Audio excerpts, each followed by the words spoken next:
the support that they need, not only because of the challenge of setting up the entrepreneurial venture itself, but because of the challenges that come to them from society itself, which is, I think, a much bigger challenge than anything else.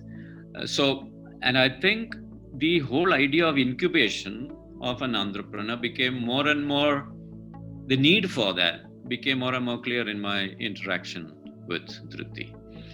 And the wonderful thing that they are doing is, and they are going to this one group that is actually not seen as potential entrepreneurs, though they are doing a lot of entrepreneurship. The whole thing about the women entrepreneurship, whatever that we can, I think, that they did.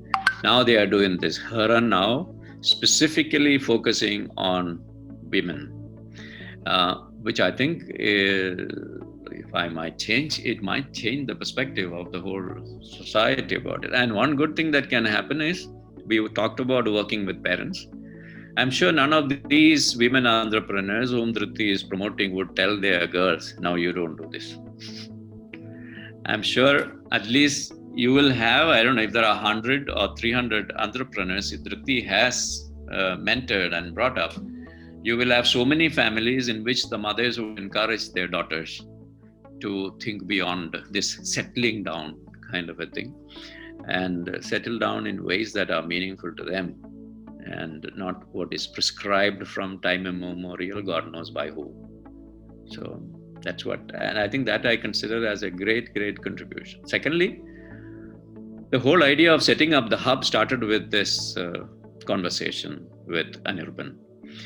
So they are part of this space, they are part of the thinking process, they are part of the style in which we are working. I guess both of us have influenced each other.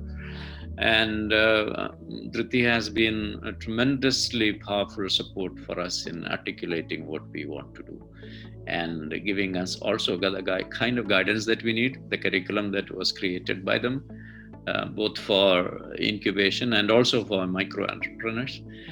And You Start Any program that they ran together with us. So all these has been a tremendously powerful events for us, and the whole process that we are following. And even now, we are inviting Dhruti to be part of the training of the first at least the first series of training of the entrepreneurs, the incubation process, and also to help us create a resource pool within the Northeast, which I think is very much needed, so that we are able to create this climate for entrepreneurship among the young people in this region. So Dhruti has been a tremendous support. And I think if we succeed, we are challenging the mindset of hundreds of young people here who think that entrepreneurship is meant only for certain type of people. It's not meant for us. It is meant for those who have plenty of money. It is meant for those who are highly educated. It is meant for those who have, I think we can challenge that a lot.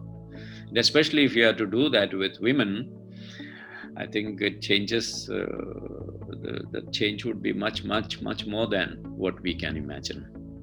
Because as of now, all our young people think of getting a secure government job, which is not available, or go out to the metros and live in terrible conditions for pittance in a way, leaving aside the kind of resources that we have in the Northeast. And when they come back, I don't know what they will come back with.